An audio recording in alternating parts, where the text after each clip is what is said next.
बघा सोपा प्रश्न दिलाय, स्तंभलेख वाचा आणि प्रश्नाचे उत्तर द्या. कोणत्या राज्यात तांदूळ आणि गव्हाचे उत्पन्न सर्वात कमी आहे?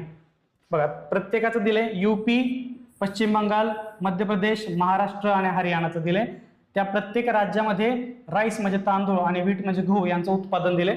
तर सर्वात कमी उत्पादन कोणत्या राज्यात झाले असं विचारलेलं आहे. चला उत्पादन आपण बघून लिहून घेऊ.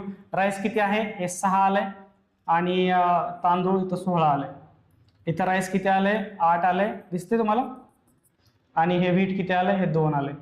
राईस किती आहे? 4, व्हीट 4, म्हणजे राईस तांदूळ 4, गहू 4, तांदूळ 4, गहू 2, तांदूळ 2, गहू 6. टोटल किती झालं? 16 आणि 6 किती झालं? हे 22. वेस्ट बंगाल 2 8 10, मध्य प्रदेश 4 आणि 4 8, आणि हे महाराष्ट्र 4 आणि 2 6, आणि हरियाणा 2 आणि 6 8. मग सगळ्यात कमी उत्पादन कुणाचं आहे? तांदूळ आणि गव्हाचं दोन्ही मिळून. तर मित्रांनो 6 हे सगळ्यात कमी आहे, जे की महाराष्ट्राचं आहे.